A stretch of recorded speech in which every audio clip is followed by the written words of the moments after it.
এই মার কথা বলতে গিয়ে মা একটা কথা মনে পড়ে গেল, জানো লক্ষ্য ভেদ করে বাবা দ্রৌপদীকে বিয়ে করেছিল কে? তৃতীয় পাণ্ডব অর্জুন।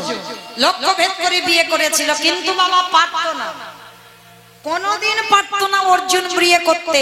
কারণ অর্জুনের থেকে বেশি ভালোবাসতো আমার মহাভারতে কর্ণ, সব থেকে বেশি ভালোবাসতো কর্ণ দ্রৌপদীকে। আর ভগবান চালাকি করে কি করেছিল জানো? কারণ এই কর্ণ ছিল সুতপুত্র, কর্ণ সুতপুত্র ছিল, সেটা দ্রৌপদী জানতো। কিন্তু দ্রৌপদী কর্ণকে ভালোবাসতো, কিন্তু সুতপুত্র বলে সবার মাঝখানে কর্ণকে অপমান করেছিল।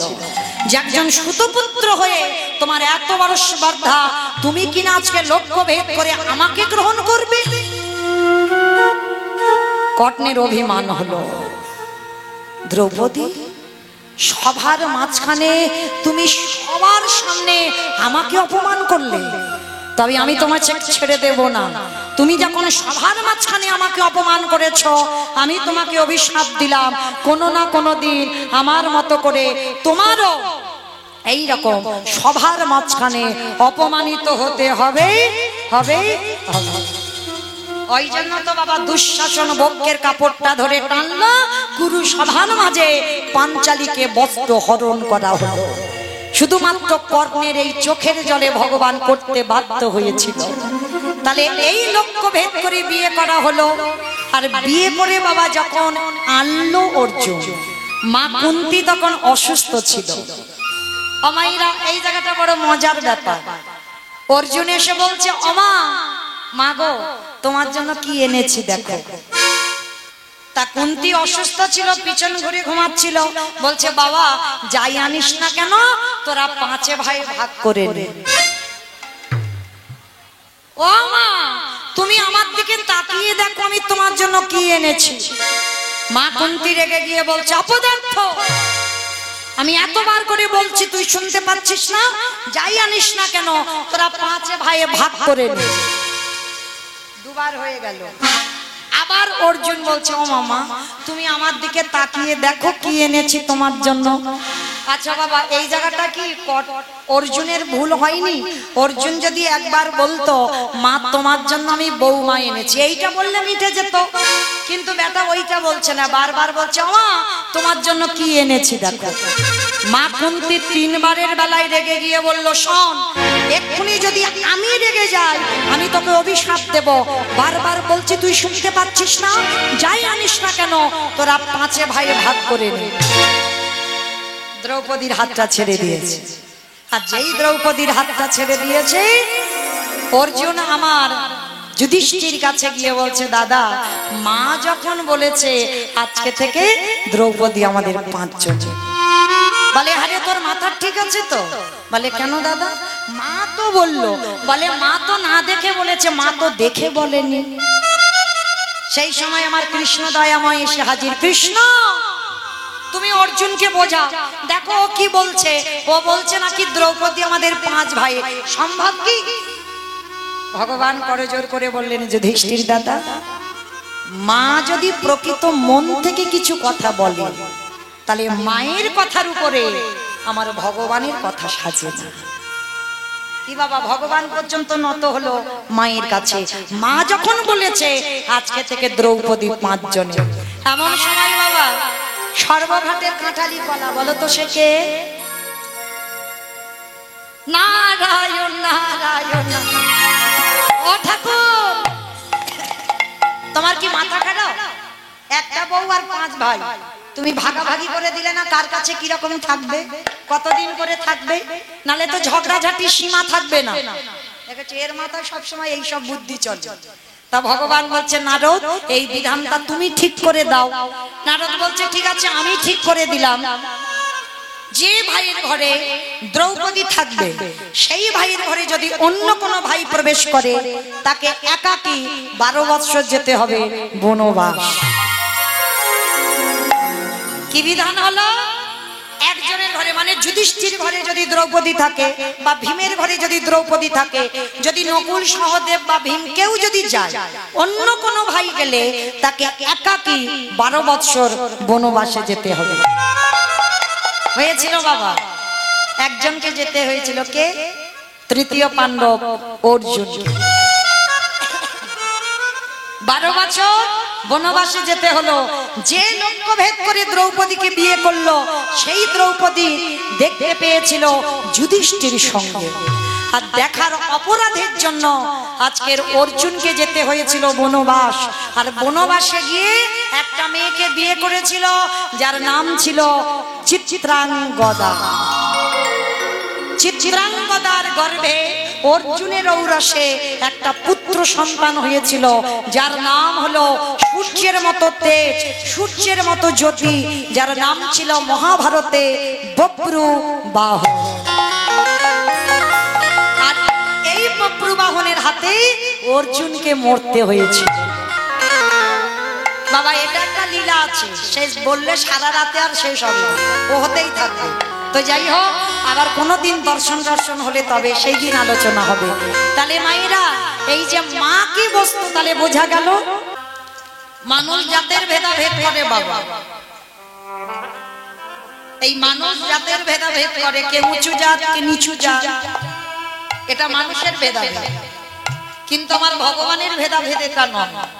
ভগবান কোনদিন এই জাতের বিচার করে না, কে নিচু জাত কে উঁচু জাত। এমনকি ভগবান বাবা মুসলমানকেও কোল দিয়েছে, কোল দেয়নি? এই যে আপনারা যারা যান মায়াপুর, আমরা কিন্তু মায়াপুরে যাই ঠিক কথা, ওটা মায়াপুর নয়, ওটা ছিল মিয়াপুর। কেন? মিয়া সাহেবের নাম অনুসারে ওই জায়গাটার নাম ছিল মিয়াপুর। মিয়া সাহেব কাকে বলে? যাকে বলা হয় বাবা মলয় চাঁদ কাজী, একজন বিধর্মী মুসলমান। এই মলয় চাঁদ কাজীর নাম ছিল বাবা নবদ্বীপে মিয়া সাহেব। আর গোটা মায়াপুর জায়গাটা হচ্ছে বাবা মিয়া সাহেবের জায়গা ছিল, ওটা মিয়াপুর ছিল। আমরা হিন্দু সমাজ ওটাকে মায়াপুর করেছি। তো এই যে মিয়া সাহেব মানে যাকে বলা হচ্ছে চাঁদ কাজী, এতটাই বাবা হরিনামে বিরোধী ছিল।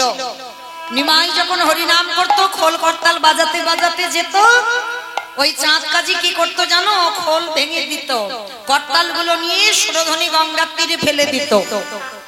আর যারা যারা হরিনাম করতো, হরি বল বলতো, বড় বড় লাঠি দিয়ে বাবা তাদের মারধর করতো। মানে এত অত্যাচার করেছিল মলয় চাঁদ কাজী। তখন হিন্দু সমাজ ক্ষিপ্ত হয়ে উঠলো যে একজন বিধর্মী মুসলমান আমাদের হরিনামে বাধা দেয়, হরিনাম করতে দেয় না, খোল করতাল ভেঙে দেয়। সবাই গেল নিমাইয়ের কাছে, নিমাই অনিমাই তুমি কিছু একটা ব্যবস্থা করো। ওই যে চাঁদ কাজী এমনই একটা মানুষ, আমরা হরিনাম করতে দেয় না, আমাদের খোল করতাল ভেঙে দেয়, আর সব সময় আমাদের পিছনে কত কথা বলে, তুমি এর একটা বিহিত করো। তো নিমাই আর ভগবান দেখবেন বাবা কোনোদিন কারোর সঙ্গে মারামারি পেটাপেটি নয়, বুঝিয়ে যেটা হয়তো হবে। তো নিমাই বলছে ঠিক আছে, তোমরা অত রাগারাগি করো না, মারামারি করো না, আমি দেখছি চাঁদ কাজীর কাছে যাব। তোমার নিমাই গিয়ে দাঁড়িয়েছে, চাঁদ কাজীকে বলছে, কিন্তু বাবা নিমাইয়ের কথা কে ধার ধার শুনছে না, নিমাইয়ের কথা কান দিচ্ছে না। তো ভগবান রেগে গেল, বলে বেশ আজকেই তোমার ব্যবস্থা আমি করব। আমি বুঝিয়ে বললাম, তুমি যখন বুঝলে না তো তাহলে আজকেই তোমার ব্যবস্থা হবে। এবারে মলয়ে চাঁদ কাজী রাত্রিবেলা ঘুমিয়ে আছে, আর ভগবানের দেহটা বাবা মানুষের মতো, মুখটা পশুর মতো। কোন ঠাকুর বলো তো?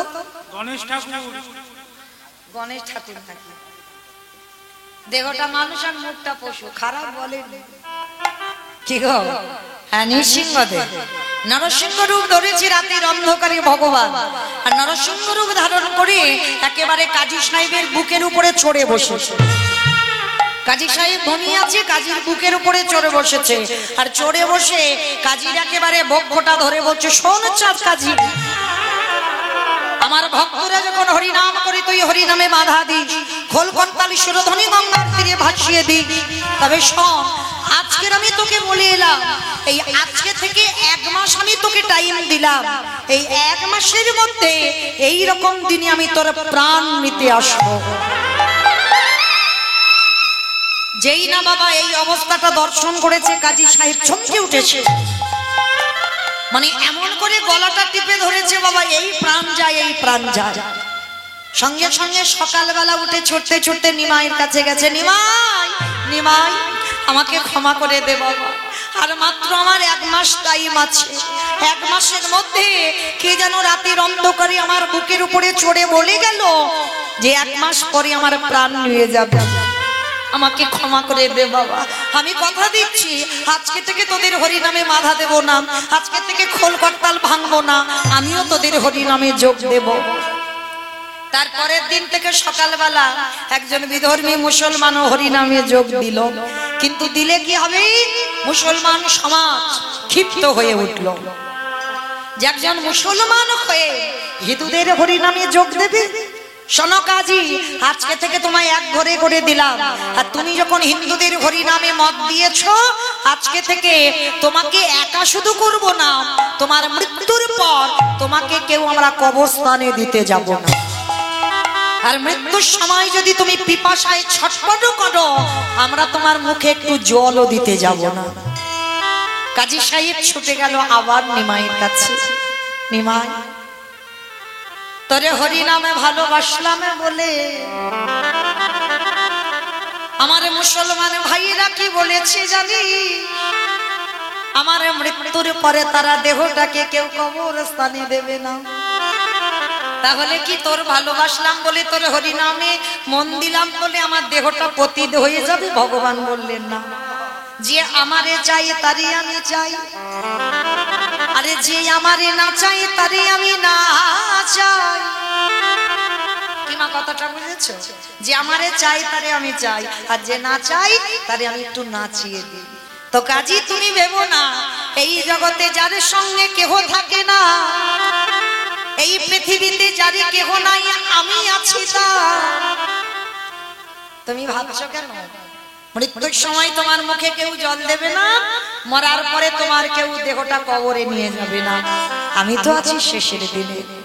ওই কাজী সাহেবের বার্ধক্য দশা এলো, আর বার্ধক্য দশা কাজী সাহেবের পরিণতিটা কেমন দেখো। এই কাজী সাহেব মৃত্যু যন্ত্রণায় ছটফট করছে, একটু পিপাসার জল কেউ দেয় না। মুসলমান ভাইরা সবাই দাঁড়িয়ে আছে, কেন জল দেবে না? ওই কাজী হরি নামে যোগ দিয়েছে বলে, ওই হিন্দুদের সঙ্গে মিশেছে বলে মুসলমান সমাজ খেপে গেল। কাজী পিপাসার জলের জন্য ছটফট করছে, মৃত্যু যন্ত্রণা। তবে বাবা মনে রাখবে, শুধু কাজী সাহেব মৃত্যু যন্ত্রণা পাচ্ছে না, সবাইকে পেতে হবে। যে যেভাবে মরে যায়, আমি যদি কীর্তন গাইতে গাইতে মরে যাই, বা গাড়িতে যেতে যেতে বাবা অ্যাক্সিডেন্টে মরে যাই, বা কোনো ব্যাধি হয়ে যদি মরে যাই, যেভাবে যে মরুক না কেন, তাকে 3টে যন্ত্রণা পেতেই হবে।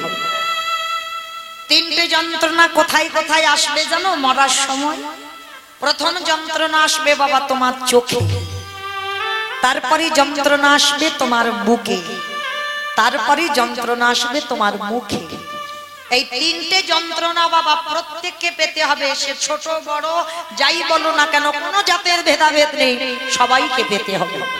যদি আমার কথা বিশ্বাস না হয়, যদি কোনো ব্যক্তি বাবা স্বাভাবিকভাবে মারা যায়, একটু তার বিছানার পাশে বসে থাকবেন, দেখবেন যখন তো বাবা এখন তো ইন্টারনেটের যুগ, ফোনে ফোনে খবর হয়ে যায়, বেশিক্ষণ আর বাকি নেই, কারণ মানুষের যখন শেষ সময় হয়ে যায় বোঝা যায়। তা যখন সবাই এসে দাঁড়ায়, যে ব্যক্তি মারা যায় একটু লক্ষ্য করবেন তার দিকে তাকিয়ে, ছেলে বউ নাতিপুতি ঝিজামাই ঘিরে বসে আছে, আর যে চলে যাচ্ছে না পৃথিবী ছেড়ে, বারবার বলবে আমার বড় ছেলেটাকে একটু ডেকে দেবে, আমার ছোট নাতিটাকে একটু ডেকে দেবে, আমার ওই ছোট মেয়েটাকে একটু ডেকে দেবে। মৃত্যু কোলে পড়ে গেছে, তবু কিন্তু ডাকছে। তারা কিন্তু ঘিরে বসে আছে, তারা সবাই বলছে বাবা আমি এই তো, তুমি আমায় দেখতে পাচ্ছ না, আমি তো তোমার সামনেই বসে আছি। ভগবান তখন হাসে, কেন হাসে জানো? হায় রে, এতদিন তো ওদেরকে নিয়েছিলিস, সংসারের মায়া মোহতে ডুবে রইলি, সারাদিনের মধ্যে একবারও আমার কথা ভাবলি না। সারাদিন শুধু ছেলে আমার, মেয়ে আমার, জায়গা আমার, জমি আমার, বিষয় আমার, বৈভব আমার, আমার করলি। আজকের ঘরে ফেরার সময় হয়েছে, এখনো আমার আমার করে যাবি, এখনো বড় ছেলে, এখনো ছোট মেয়ে, নাতি পুতিদের খুঁজবি। ভগবান বললেন প্রথমে তোর চোখটাকে আমি কেড়ে নেব। যে ব্যক্তি মারা যায় সবার আগে ভগবান চোখে একটা পর্দা ফেলে দেয়, আর এমন একটা পর্দা দেবে বাবা, সবাই ঘিরে বসে আছে, তুমি কাউকে দেখতে পাচ্ছ না, তুমি তাকিয়ে আছো, তারা কাছে বসে আছে, তোমার দৃষ্টি শক্তি চলে যাবে, প্রথম তুমি কাউকে দেখতে পাবে না। এটা ভগবান প্রথমে তোমার দৃষ্টি শক্তিটা কেড়ে নিল। ভগবান বলে দেখিও আর কি করে। এবার যখনই চোখে পর্দা ফেলে দিল না, এইবার জন্তু দেশে বুকে চেপে বসে। আরে এমন বুকে চেপে ধরবে, এতটাই বুকের যন্ত্রণা, তুমি যে কাউকে ডেকে বলবে তোমার যন্ত্রণার কথা, মরার সময় কিন্তু তোমার মুখের ভাষা থাকবে না। এই মুখ থেকে শুধু একটাই কথা বার হবে, আ শব্দটা বার হবে। কেন? ওই কপ থুতুটা তোমার গলাইতে আটকে যাবে, তোমার বলবার ভাষা দেবে না। ভগবান প্রথম চোখে পর্দা ফেলে দিল, তাহলে চোখের যন্ত্রণা হলো, তারপরে জন্তু দেশে বুকে চেপে ধরলো, বুকের যন্ত্রণা হলো, তারপরে তোমার মুখের যন্ত্রণা, তুমি কাউকে কিছু বলতে পারবে না। এই পৃথিবীতে সবাইকে পেতে হবে, শুধু একজন ভক্ত পাইনি বাবা। কে জানো? যিনি হলেন নামাচার্য হরিদাস ঠাকুর। নামাচার্য হরিদাস ঠাকুর, যিনি 24 ঘন্টায় 3 লক্ষ নাম জপ করত। 3 লক্ষ নাম জপ করত 24 ঘন্টা। খাওয়া দাওয়া বন্ধ বাবা, রুটি তৈরি করে খেতে গেলে টাইম লাগবে, গ্লাসে করে আটা গুলে খেয়ে নিত। কারণ ওই যে রুটিটা করতে যাবে তাতে তো বাবা নামের সংখ্যা কমে যাবে, তার থেকে সেই তো পেটে গেলে গলে যাবে, ওই গ্লাসে করে আটাটা গুলে খেয়ে নিত, কিন্তু নাম বন্ধ দিত না। এই হরিদাস ঠাকুরের সমাধিস্থল আছে, আজও যারা যাবে, জগন্নাথ ধাম, পুরী ধাম, যারা পুরী ধামে দেখেছেন, যারা গেছেন দেখেছেন হরিদাস ঠাকুরের সমাধিস্থল, আজও গেলে যেন শোনা যায়, ওই জায়গাতে যেন আজও হরি নামের ধ্বনি বাজে, আজও সেই খোল করতালির ধ্বনি শোনা যায়। তবে মা, যার যেমন ভাব তার তেমন লাভ। যারা ভক্তির নয়ন নিয়ে যাবে তবেই তো শুনতে পাবে হরি নামের ধ্বনি। তো এই নামাচার্য হরিদাস মরার আগে আমার গৌর হরিকে বলেছিল, গৌর হরি, আমার যে যাবার সময় হয়েছে প্রভু। মহাপ্রভু বলেছিল, হরিদাস তুমি যদি চলে যাও কি আমার নাম শোনাবো? তোমার মতো করে এমন করে হরি নাম তোমায় কেউ শোনায় না। হরিদাস তুমি চলে যেও না আমায় ছেড়ে, তুমি চলে গেলে কি আমায় নাম শোনাবে? একবার বলে যা প্রভু, আমি যদি তোমার আগে না যাই তাহলে তোমার মাটিটাকে পরিষ্কার করবে, আমাকে গিয়ে তো মাটি পরিষ্কার করতে হবে, আবার তুমি দ্বিতীয় কলেবরে আসবে। অগগৌর খড়ি বলি এবারে দাউদা মামা,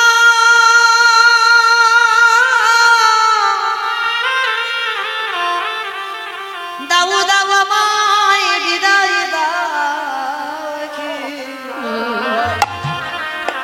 বাবা ঠাকুর এই জায়গাটা একটু লক্ষ্য করবে। ভক্ত ভগবানকে ছেড়ে যেতে চাইছে, ভালো যদি বাঁচতে হয় এইরকম ভালোবেসে। ভক্ত ভগবানকে ছেড়ে যেতে চাইছে, কিন্তু ভগবান ভক্তকে ছাড়তে চাইছে। ওগো হরিদাস, তুমি যদি আমায় ছেড়ে চলে যাও,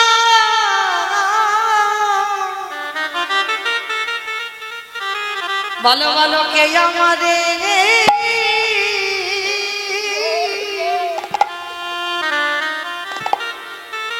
কে আমারে হরি নাম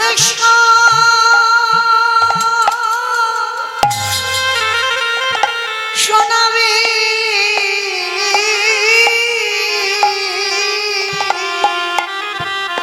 আমি যে নাম শুনতে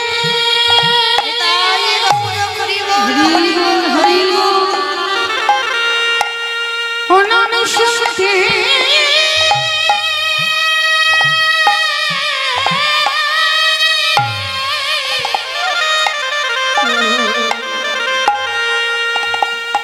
আমি যে নাম শুনতে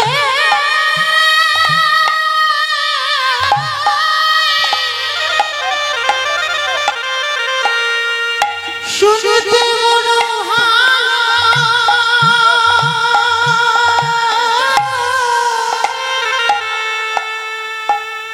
ভালো বাসি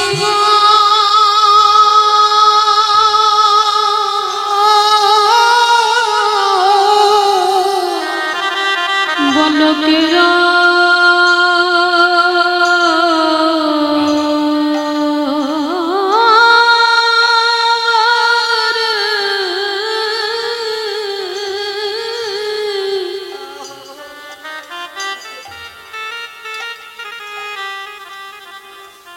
কে আমার হজরা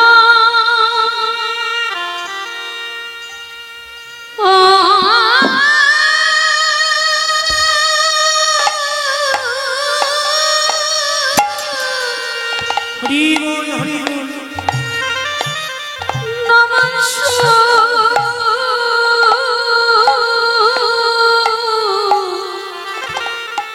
শোনবে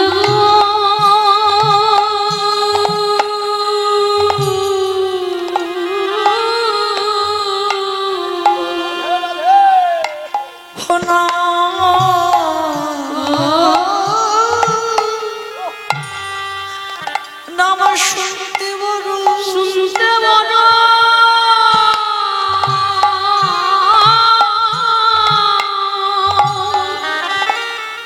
আমি ভালো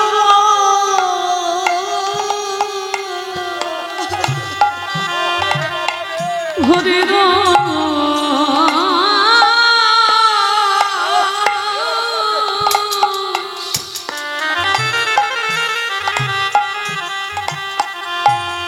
আমার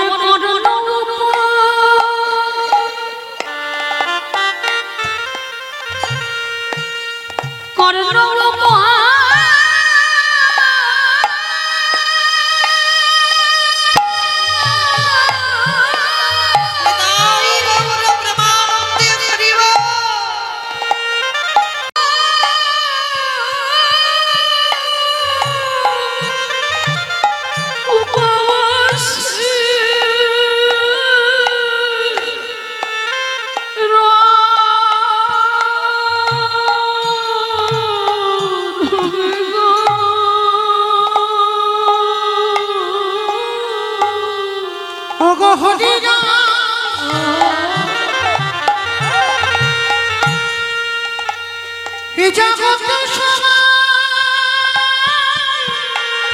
আমায় ভালো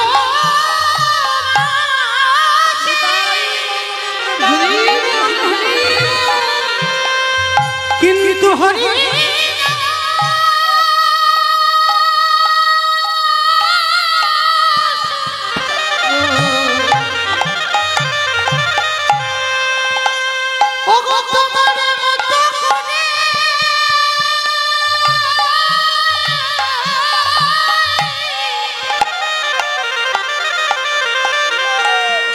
তোমার মতো করে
বলো বলো কে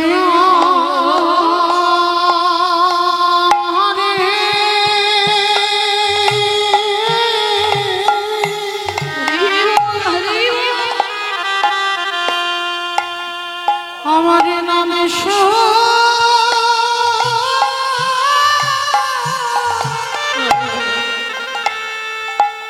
নামে শোনাবে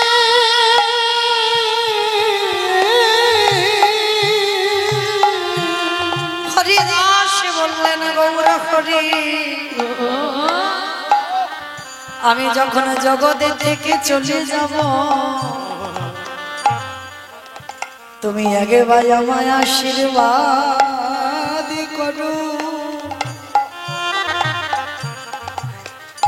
এই জগতে সবাই তিনটে যন্ত্রণা পায়, হে দয়া ও গো দয়া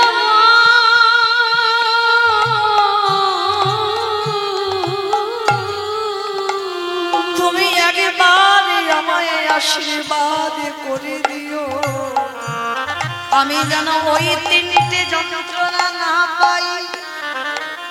কেন জানো গৌর হরি, আমার মন মরে বারে খালি এই নয়নে যেন তোমার রূপ দর্শন করতে করতে আমি যেতে পারি। আমি আমার নয়নে যেন অন্য কিছু দর্শন না, আমি যেন তোমার ভুবনে তোমার ভুবনে মঙ্গল রূপ দেখতে দেখতে যেন আমি যেতে পারি। সেই নয়নের যন্ত্রণা যেন শুধু তোমার জন্য হয়। আরে হে দয়াময় হৃদয়ে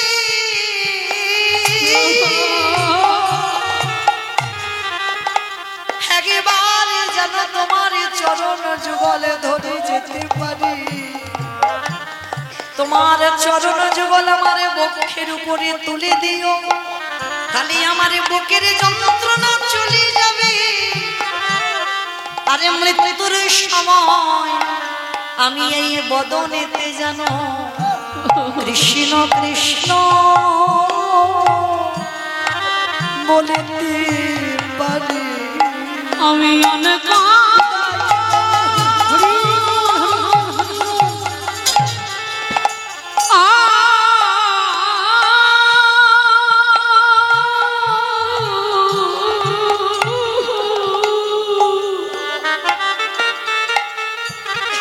আমি অন্য কথা জানা বলে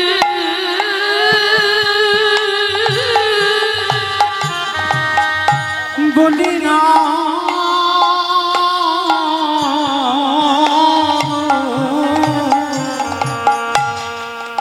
যেন কৃষ্ণ কৃষ্ণ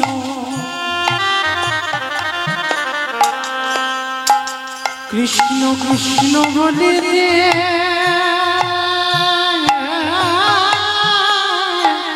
পারি। আমি আর তো কিছু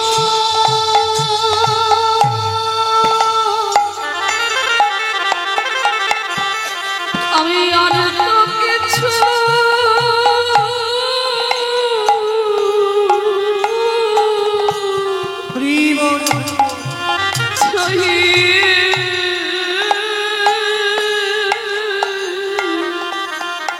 চাহি না গো,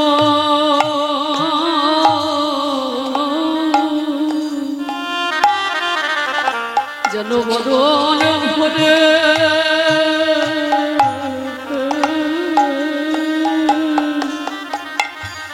বদন ভরে বলে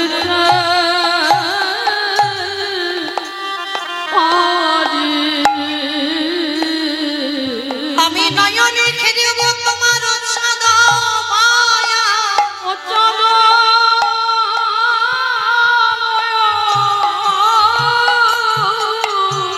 হৃদয়ে ধরব তোমার রাঙা চরণ।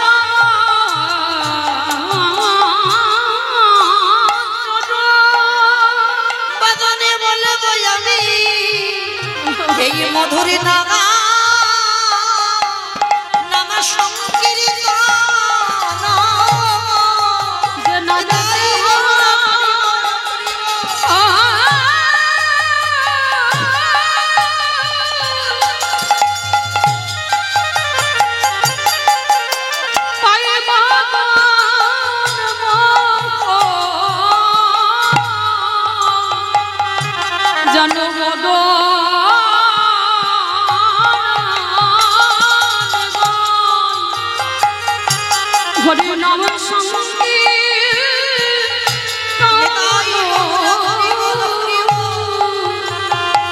মহাপ্রভু বললেন হরিদাস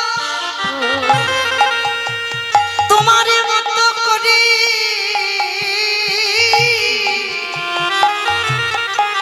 যদি আমার একজন জগতে কেউ ভালোবাসার মতো বাসে আমি সারা জনম তার হয়ে যাইব। তোমার মতো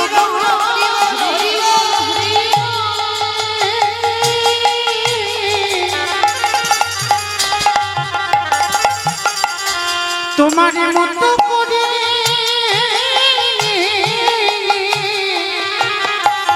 যদি আমায় ভালোবাসতে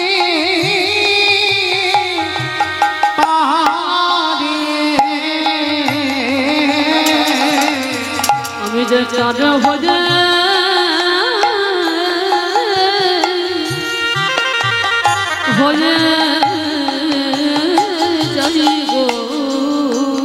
আস্তে ভগবানকে যদি ভালোবাসতে হয় মায়েরা এইভাবে ভালোবাসতে হয়।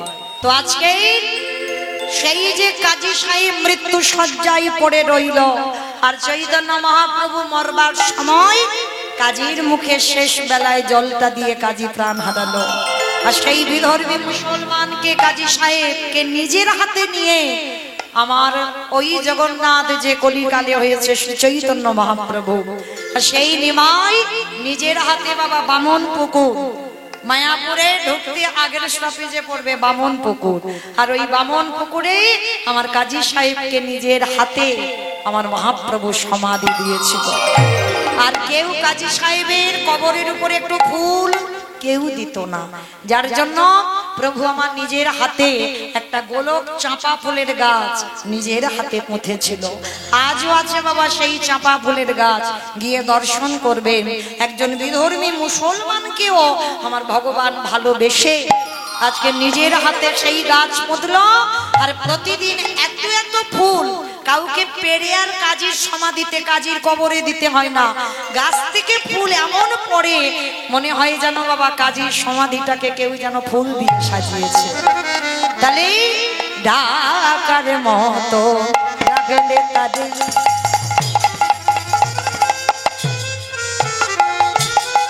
আমারে ভগবান কি হাফিতে পারে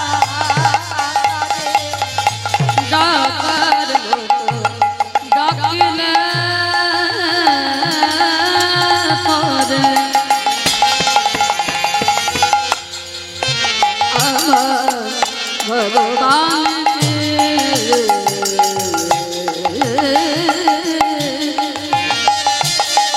থাকতে পারে।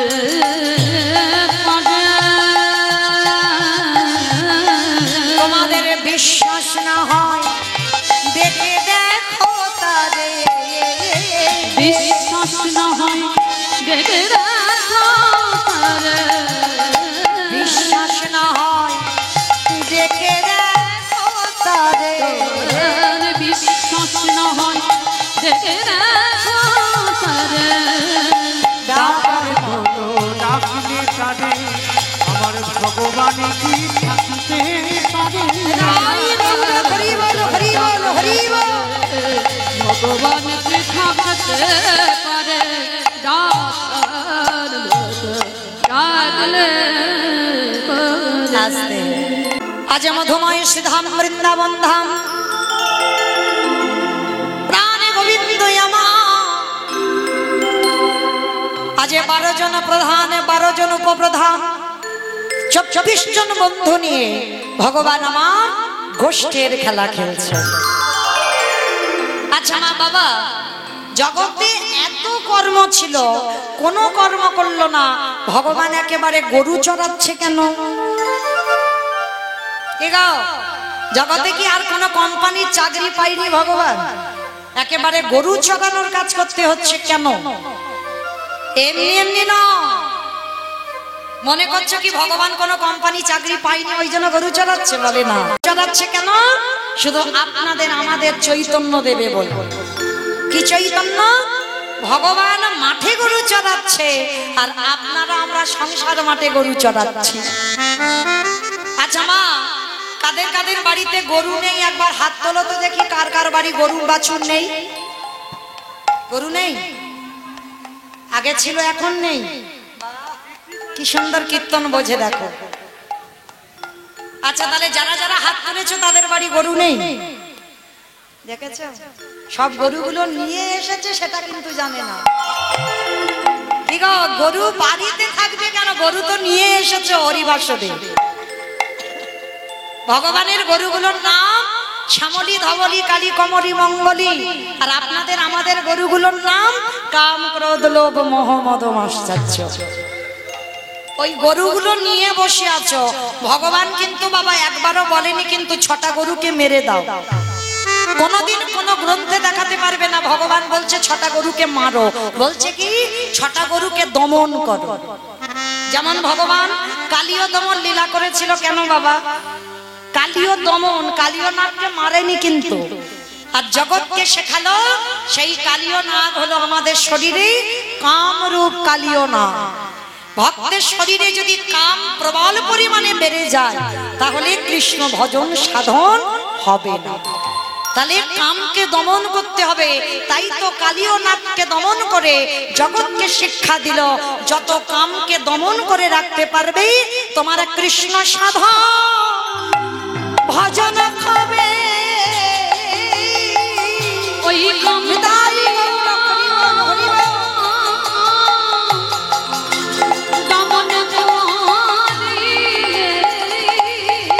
তোমার কৃষ্ণ ভজন হয়ে যাবে। আস্তে।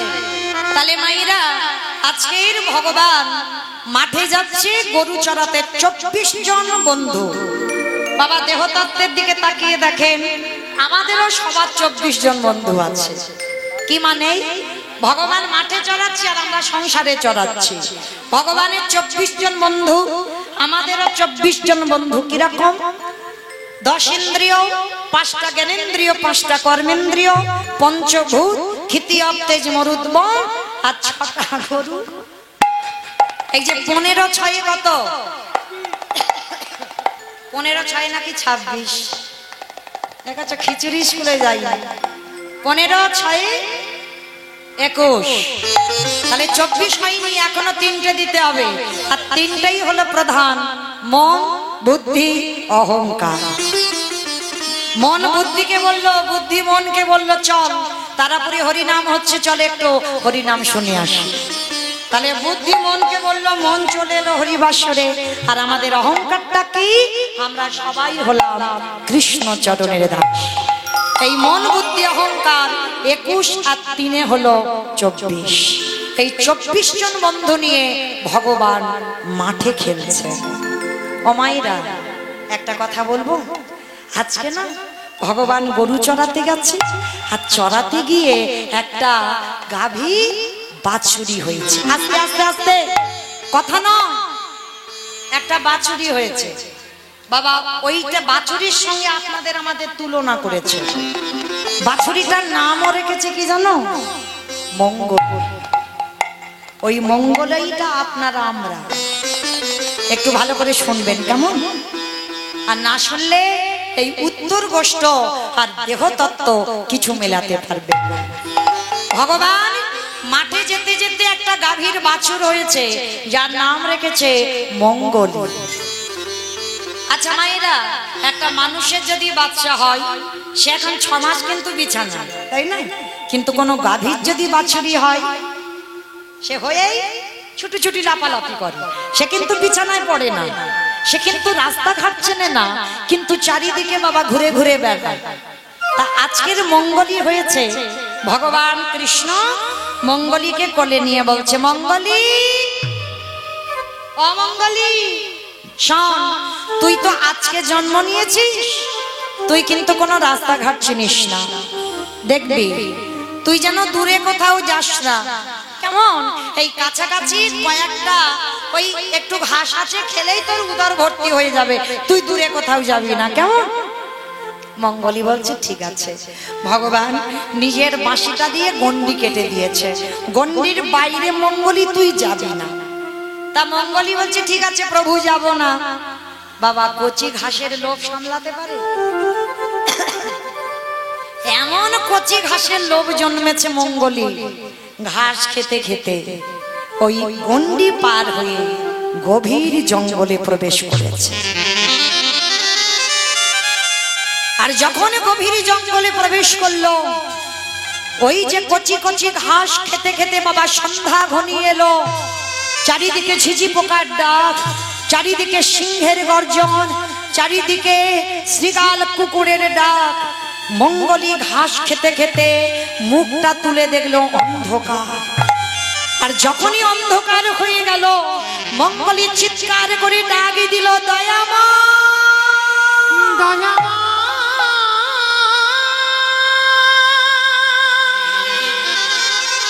একবার আমাকে উদ্ধার করো, একেবারে দেখা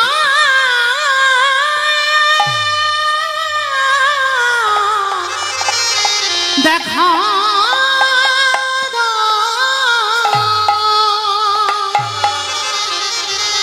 ওগো করুণা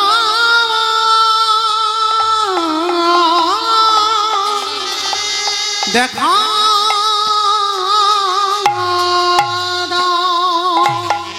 সেই না মঙ্গলী ডাক দিয়েছে, ভগবান থাকতে পারলো না, অন্ধকার হয়ে গেছে, সূর্য ডুবে গেছে, ছুটতে ছুটতে মঙ্গলীর কাছে গেছে। মঙ্গলীর কাছে গিয়ে ভগবান বলছে কি রে, আমি তোকে বারবার বারণ করেছিলাম না এই কচি ঘাসের লোভে তুই জঙ্গলে ঢুকবি না, তুই সেই ঢুকলি। আর আমার আসতে যদি একটু দেরি হতো, বাঘ সিংহ তোকে ছিঁড়ে ছিঁড়ে খেত। এইবার দেহতত্ত্বের দিকে আসে, আপনারাই আমরা হলাম তো সেই মঙ্গলী। আপনারা আমরা সবাই বলেছিলাম দয়াময়, এই মাতৃ জঠরে বৃষ্টার গন্ধ, কৃমিকীটের বংশ আর সহ্য হয় না প্রভু, একবার তুমি আমায় ধরাই নিয়ে চলো। কথা দিলাম তোমার কথা ছাড়া জীবনে কারোর কথা ভাববো না। আমরা কৃষ্ণ দাস হব, আমরা কোনোদিন মায়ার দাস হব না। কি বাবা ওটা উল্টে গেছে, হলাম মায়ার দাস, ভুলে গেলাম আমরা কৃষ্ণ দাস। তা সেই মঙ্গলী বাবা যেমন কচি ঘাসের লোভে ছুটেছিল, আর আমরা সেই মঙ্গলী ছেলে মেয়ে ঝি জামাই নাতি পুতি, এইগুলো হলো কচি কচি ঘাস। এই ঘাস খেতে খেতে এমন লোভে পড়ে যায়, ভুলে যাই আমরা ফেলে আসা দিনের কথা। তাই ভগবান বারে বারে বোঝাতে চাইছে, কৃষ্ণ ভজিবার তরে সংসারে আয়ন, মিছে মায়ায় বদ্ধ হয়ে বৃক্ষ সম হইল। আরে দেরি না, ভগবান ডাক দিল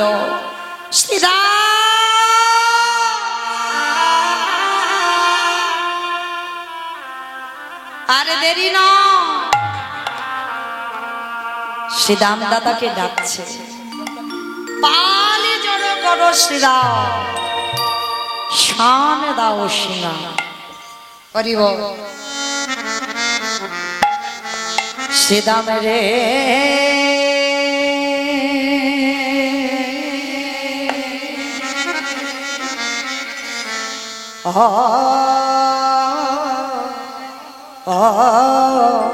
পাল জড়ো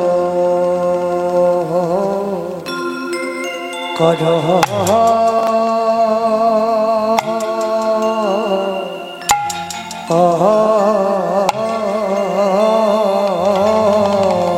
শ্রী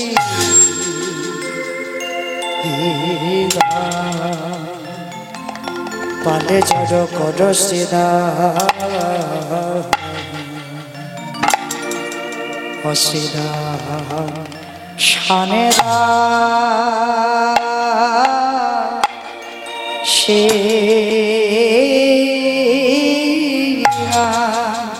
শ্রীরাম রে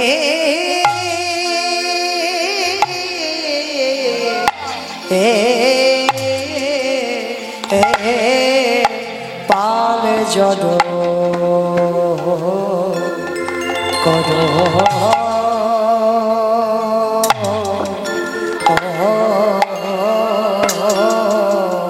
শ্রী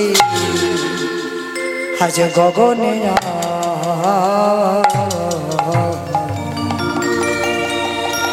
গগনের বেলা না আইবা শ্রীদাম রে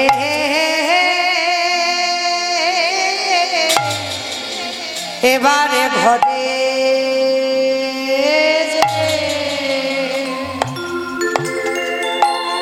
ও যেতে হবে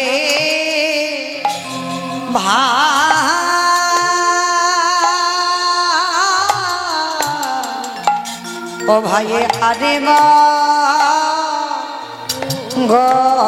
গনে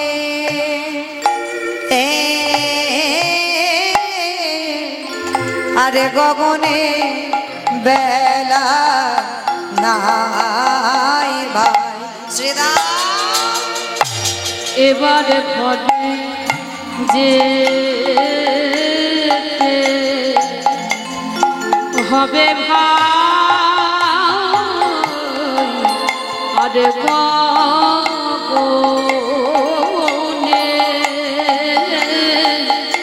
আর গগনে বেলা নাই ভাই এবারে ঘরে যে ওই হবে ভাঙা আরে গগনে আরে গগনে বেলা নাই ভাই শ্রীদাম এবার ঘটে হবে ভাই আর গগনে আর গগনে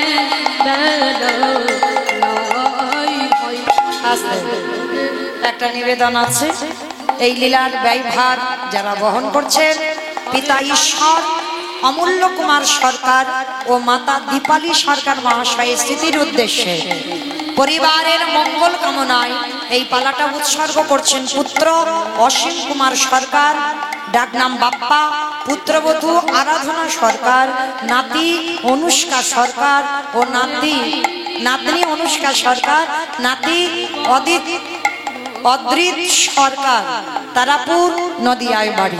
প্রেম শ্যামলনিতাই গৌর প্রেমানন্দে হরি বল হরি বল। হবে ভাই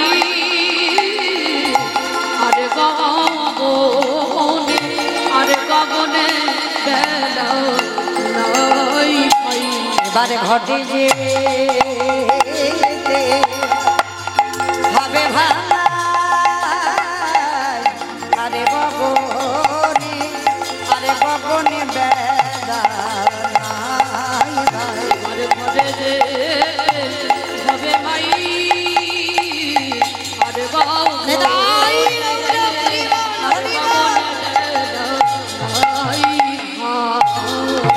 সেদাম রে পাল জড় করো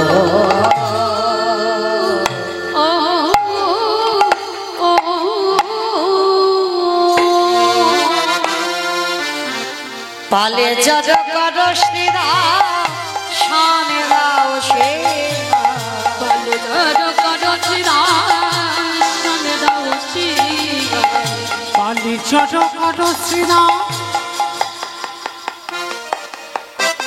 তারাপুরের ছেলে বিশ্বজিৎ আজ গোবিন্দ সেবার জন্য 100 টাকা দিয়েছে। যাই হোক অনেকজন মিলে বেশ অনেকজন মিলে দিয়েছে 100 টাকা গোবিন্দ সেবায়।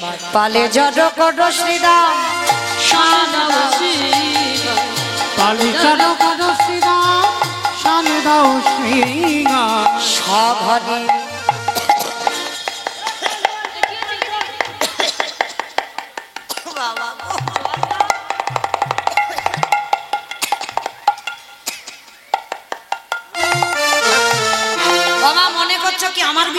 শুনছে দূর আমার লাগবে কেন আমার লাগেনি গোবিন্দ আমার গোষ্ঠীর খেলা খেলতে খেলতে সঘনে বিষম খায় নামে ধরে মা সঘনে বিষম খাই নামে ভাই দেখবেন না কিছু খেতে খেতে হোক হঠাৎ যদি বিষম লেগে যায় ছাট ছাট ছাট ছাট ছাট ছাট করে না বলে মনে হচ্ছে ঠিক আমার মা কিছু বলছে মানে মা বুঝি না মা বুঝি না আমার মা বুঝি নামে করে মা বুঝি না নইলে বিশ্ব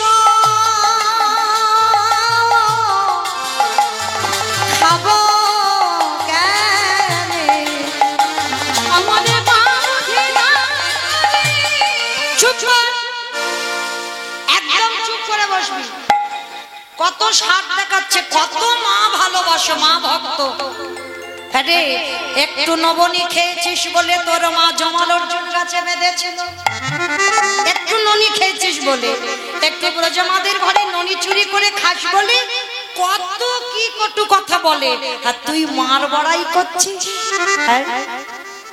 আজ শ্রীরাম সুদামে বললো কানাই রে আচ্ছা একটা কথা বলবো কানাই শুধু তুই বলছিস তোর মা নাম করছে এই জগতে কত জনা তোর নামে করে কত জনা সেই ভোরে বেলা থেকে উঠে হরে নয়নের জলে ওরে নয়নে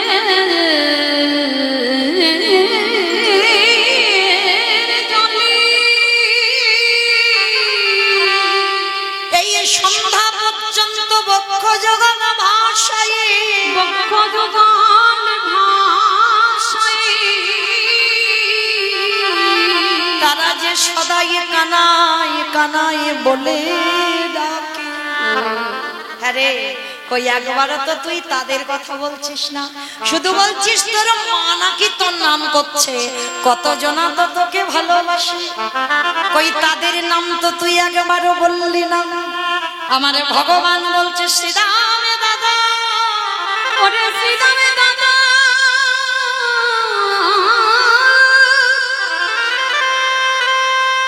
কত জনা কত ভাবে ডাকে বটে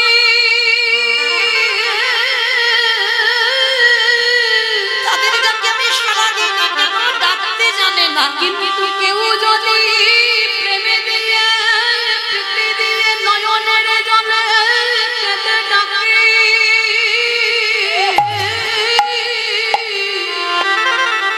বাবা আমি যে তার দুয়ারে সদাই ছুটে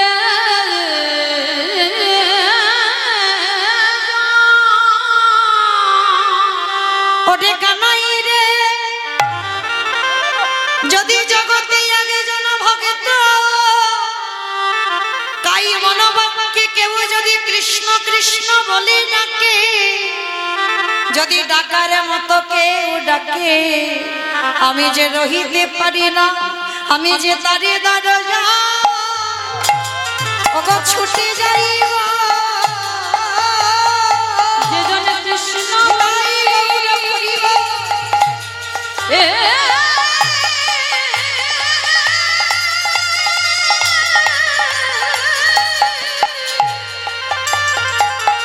একেবারে কৃষ্ণ বলে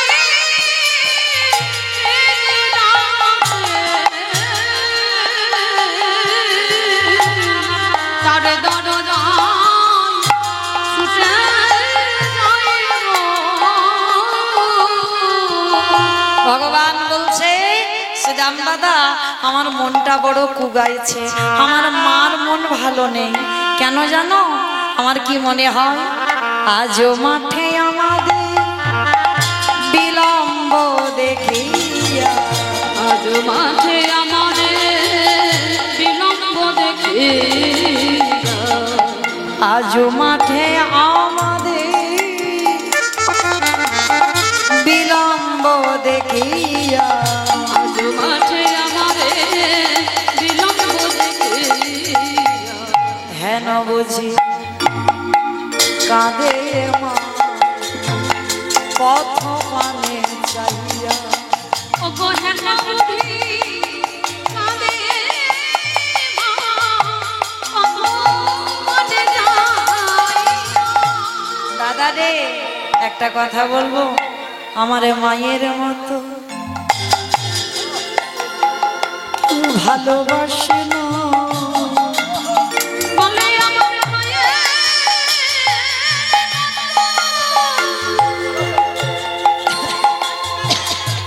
কেউ ভালোবাসে না। আমার মায়ের মতো কেউ ভালোবাসে না। সবাই মনে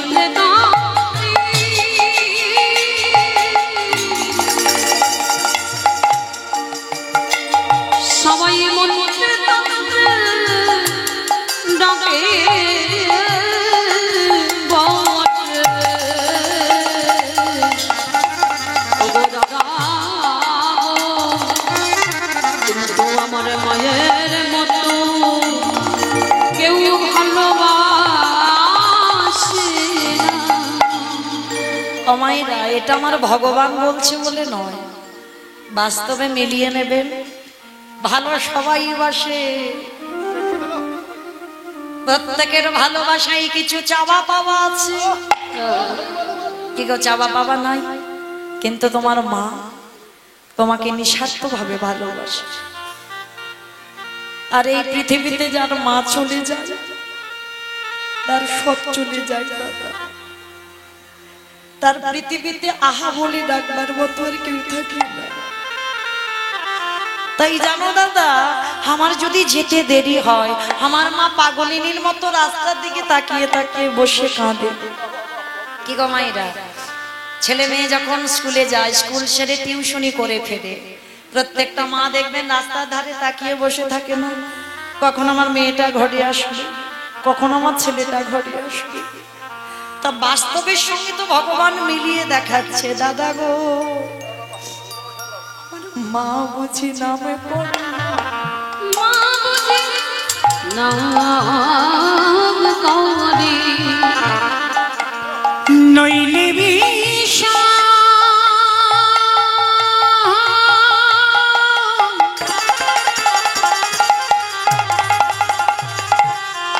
আমার নইলে বিষাম লাগবে কেন মা বুঝি নামি করে।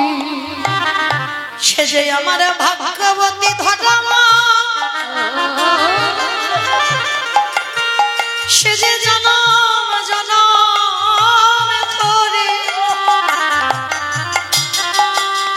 আমার জন্য ক্ষীরে সারা নামনি লগে, আমার জন্য বসে বসে কাঁদে। দাদা আর দেরি নয়, চলো আমাদের ঘরে ফিরতে হবে। এইবার সমস্ত বন্ধুদের এক জায়গা করেছে, করে কি করছে জানো? বেলে অবসান হইল, চলো যাই ঘরে। অবসান হইল চলো যাই ঘরে। বেলে অবসান হইল, চলো যাই ঘরে। অবসান হইল চলো যাই ঘরে। দাদা মায়ে না দেখিয়া প্রাণ কেমন জানি করে। মায়ের না দেখিয়া কেমন যেন করে। মায়ে না দেখিয়া প্রাণ কেমন জানি করে। আমার মায়ের না দেখিয়া কেমন যেন করে। দাদা আমার কিচ্ছু ভালো লাগছে না।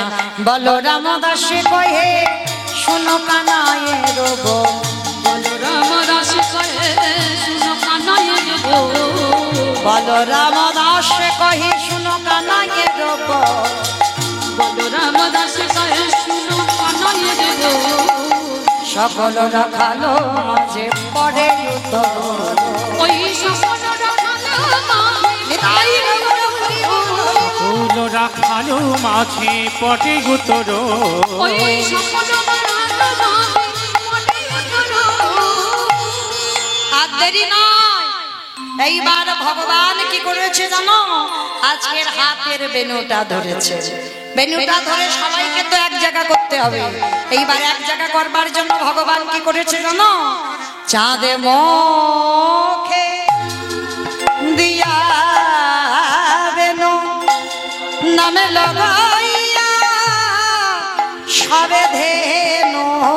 চাঁদে মুখে দিয়া বেনু নামে লইয়া সব ধেনু।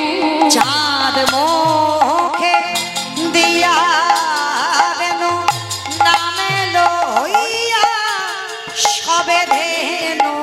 চাঁদে মুখে দিয়া বেনু নামে লইয়া সব ধেনু। ডাকিতে লাগিল উচ্চৈ স্বরে। আমরিরে ডাকিতে লাগিলা উচ্চৈ স্বরে। আমরিরে আস্তে এইবার বলি আই শ্যামলী আই ধলি। বলে আই শ্যামলী আই ভাবলি। বলি আই শ্যামলী আই ধলি। বলে আই শ্যামলী ভাবলি। ধরে বলি ধরে বলি। আস্তে এটাই তত্ত্ব বাবা। আই শ্যামলী আই ধবলি মানে ধর বলি ধর বলি ধর বলি।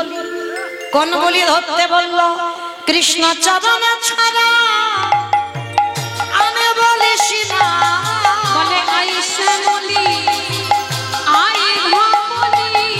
এই জিহ্বাতে কৃষ্ণ নাম ছাড়া আমি বলিস না। বলে আই শ্যামলী আই ভাবলি। এইবার কি করেছে জানো, আজ শুনিয়া নোরা বেনু ঊর্ধ্ব মুখে ধাই ধেনু।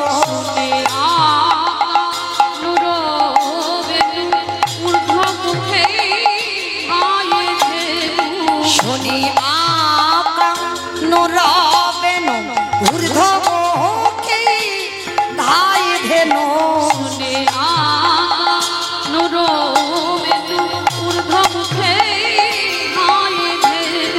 আজ পুচ্ছ ফেরি পিঠে রয়ু পাহাড়ি রে।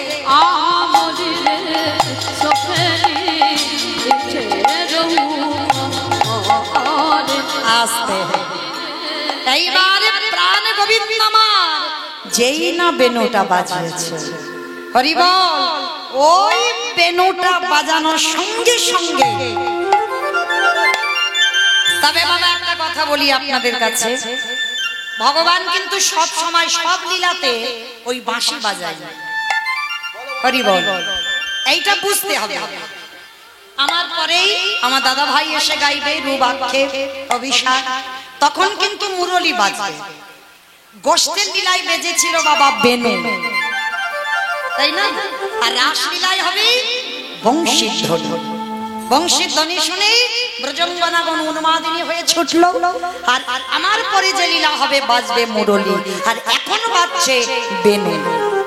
এই যে ভাগগুলো বাবা আমাদের জানতে হবে। এই যে মুরলির জন্মটা কিভাবে হয়েছিল জানো? যেদিন বাবা ব্রহ্মা নিষ্কাম যজ্ঞ করেছিল, এই যজ্ঞে 25 পর্ব বাঁশ উঠেছিল। একটা বাঁশের জন্ম হয়েছিল যজ্ঞ থেকে। এই যে বাঁশ আপনারা দেখতে পাচ্ছেন, ওই বাঁশ জন্ম নিয়েছিল যজ্ঞ থেকে, নিষ্কাম যজ্ঞ থেকে। আর এই যজ্ঞে যখন 25 পর্ব মানে বোঝো তো মা, আখ খেয়েছ? আখের একটা একটা গাঁট আছে না, ওই যে একটা একটা গাঁটকে বলছে এইরকম বাঁশ জন্ম নিল। 25 পর্ব হয়েছিল, 25টা গাঁট। তা বাবা ভগবান এক একটা করে ভাগাভাগি করে দিল। কিরকম না, 9 পর্ব দিয়েছিল বিষ্ণুর হাতে ধনু, 7 পর্ব দিয়েছিল রামচন্দ্রের হাতে ধনু, 5 পর্ব দিয়েছিল শিব ঠাকুরের হাতে ধনু, আর 3 পর্ব দিয়েছিল তৃতীয় পাণ্ডব অর্জুনের হাতে গান্ডীব্য ধনু।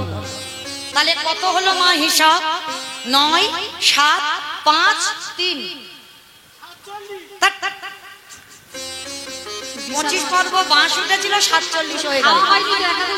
হ্যাঁ, এইটা ঠিক বলেছে।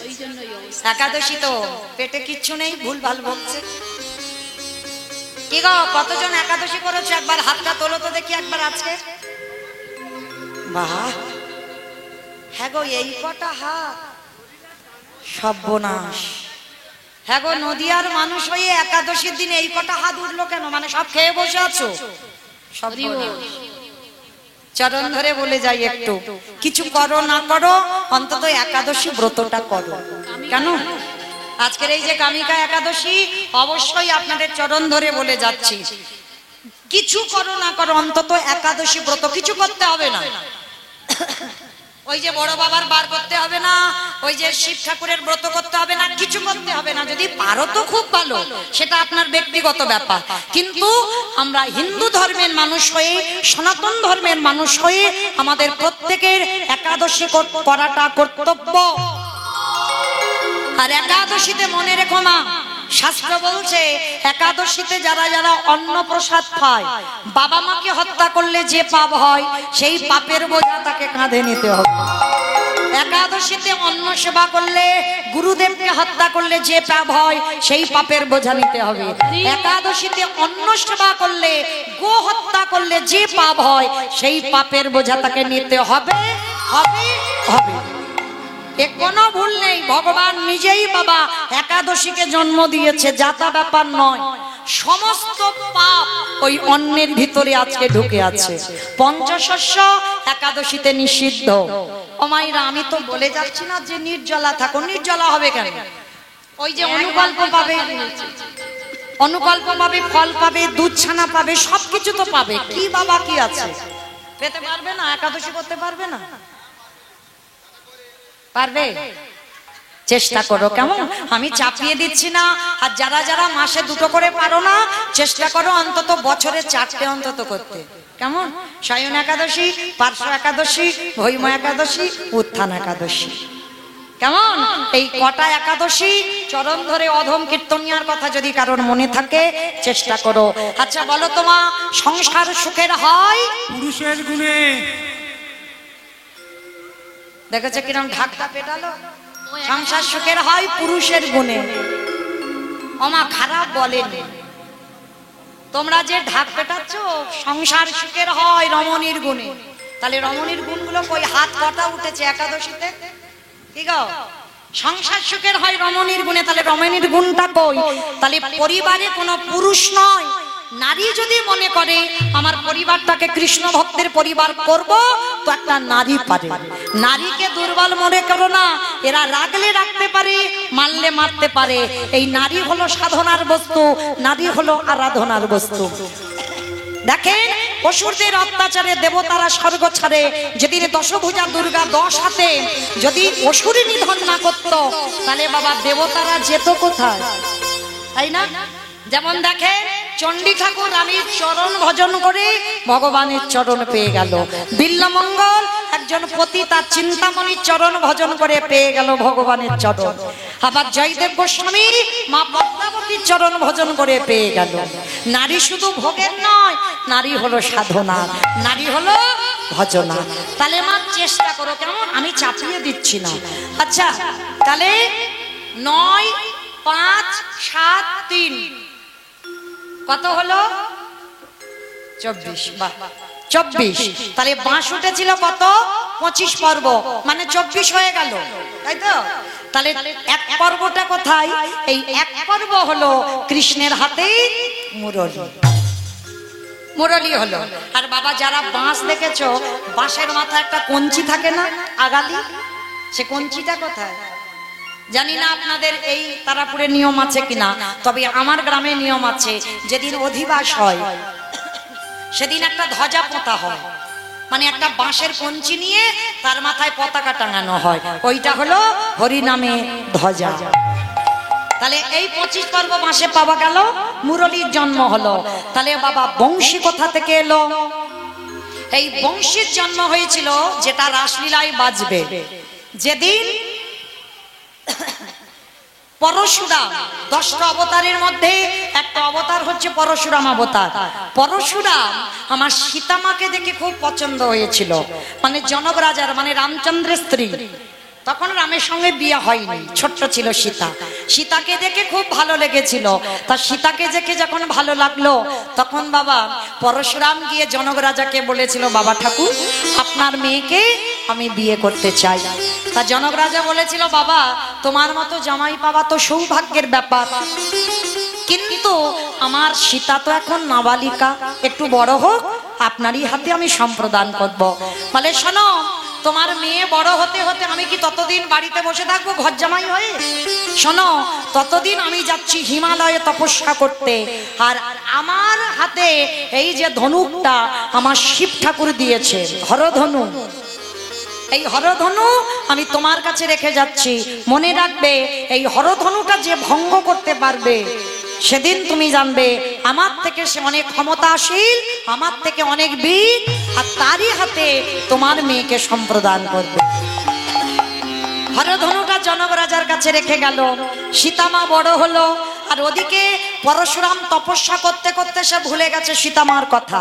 এ তো আপনাদের আমাদের মতো পুরুষ নয়, এ তো আলাদা পুরুষ, ভুলে গেছে সীতার কথা।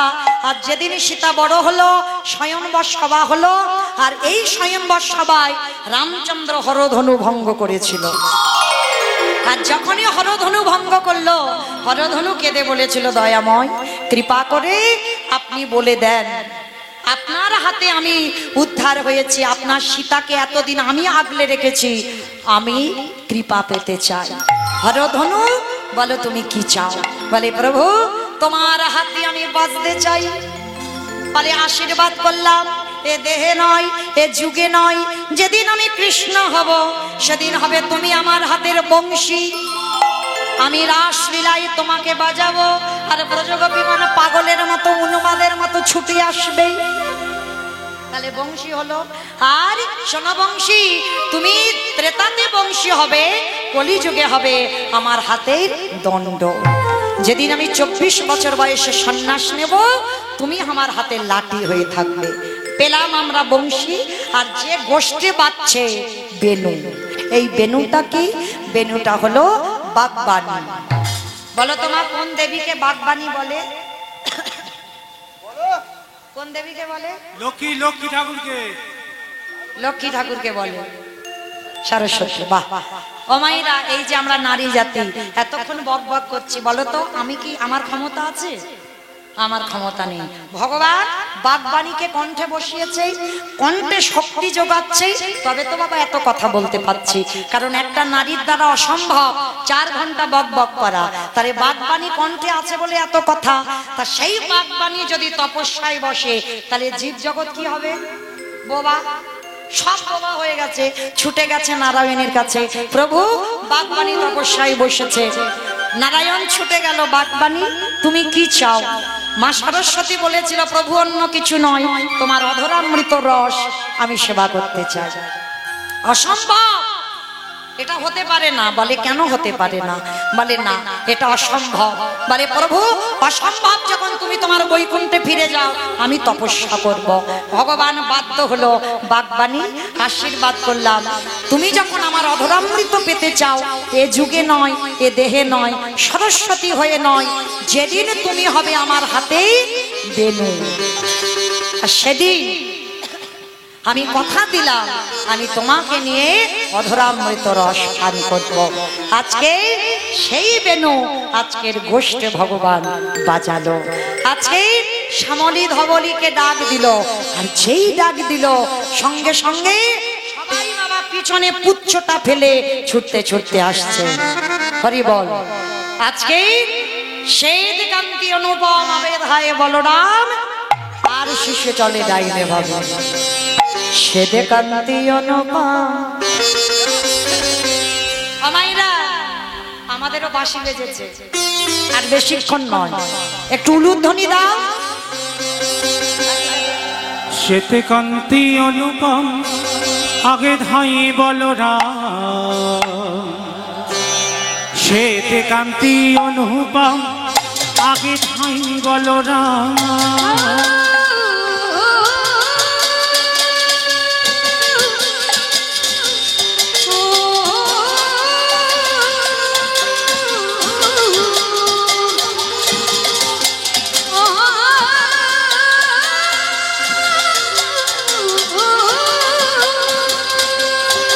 শান্তি অনুপম আগে ধাই বলরা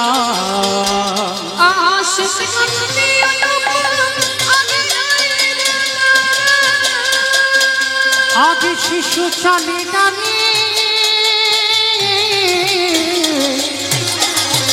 তারা চলে ডানে বামে গো চলে ডানে বামে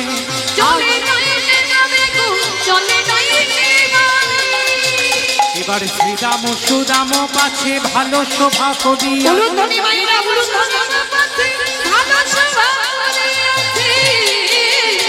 শ্রীরাম সুদাম পাছে ভালো শোভা করিয়াছে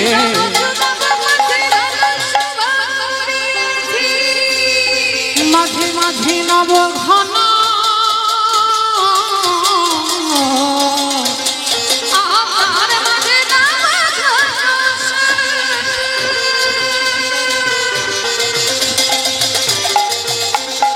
ঘন বাজে সিংহাবেন বকুলে বকুল রে ঘন বাজে সিংহাবেন গগনে বকুল রে পথে চলে করি তারা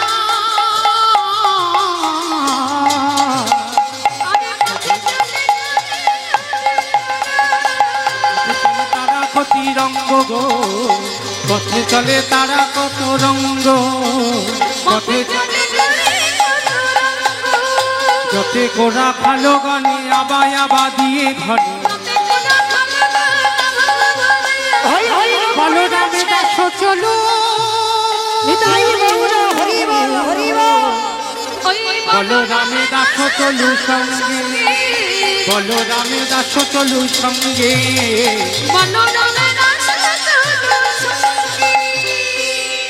হই হই হই হই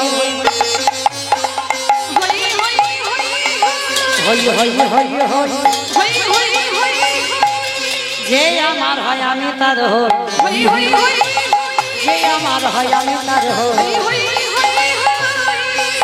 প্রাণ গোবিন্দ আমার আজকে ভেরুর পাল সঙ্গে নিয়ে আজকের গোষ্ঠ থেকে ঘরে ফিরছে আর যখনই গোষ্ঠ থেকে ঘরে ফিরছে অট্টালিকার উপরে শ্রীমতী রাধারানী আমার সখীগণ পরিবৃষ্টা হয়ে বসে আছে আর যখনই বসে আছে আমার রাধারানী বললেন ললিতা রে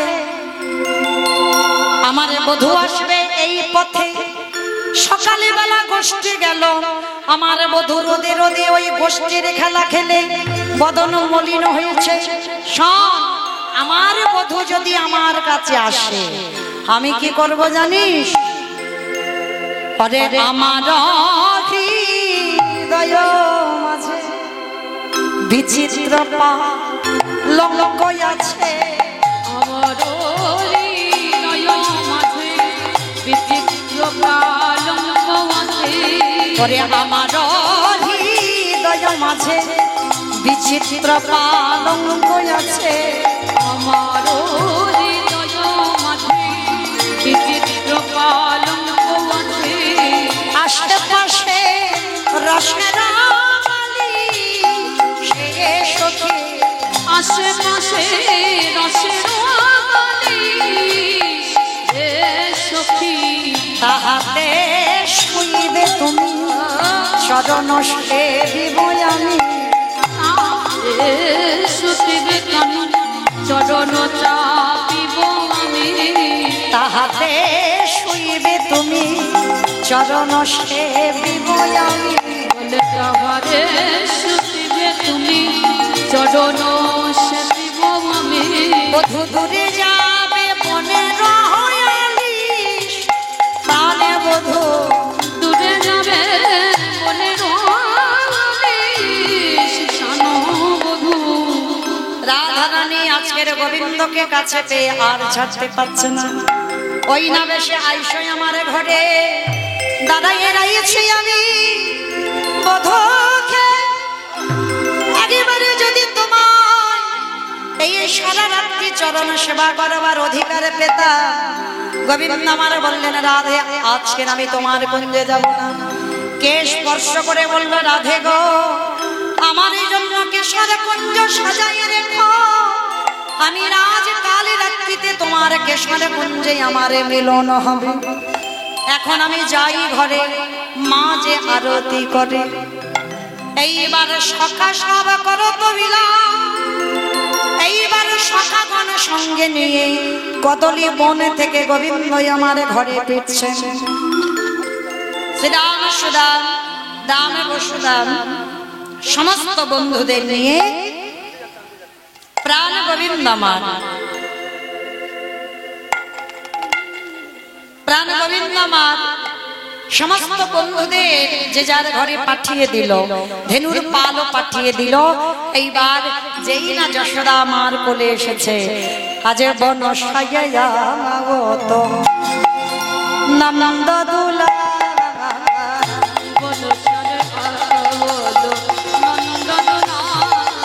আজ বন সাজায়া তো নন্দ দুলা,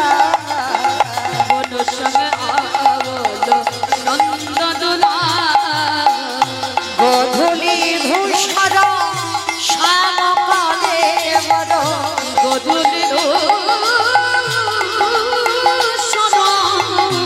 শ্যামল কালে গধূলি ধূসর শ্যাম কালে বড়, গধূলি আজান লম্বিত বন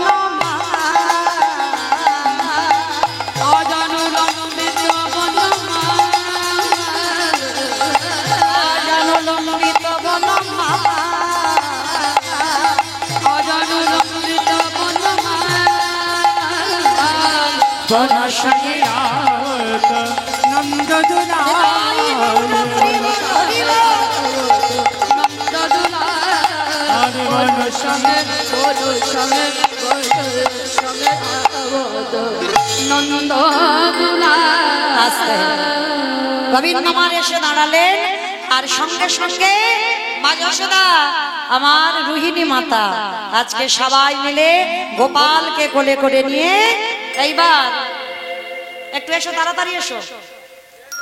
এইবার যশোদা মা আমার গোপালকে সঙ্গে নিয়ে কোলে করে নিয়ে এইবার আরতি শুরু করে দিলেন। মাইরা একটু আরতি একটু হবে, একটু উলুধ্বনি দাও তো দেখি একবার। ওমা এত আস্তে কেন, একটু জোরে দাও, একটু জোরে উলুধ্বনি। আরতি করে নন্দ রানী বালক মুখ হেরি রে,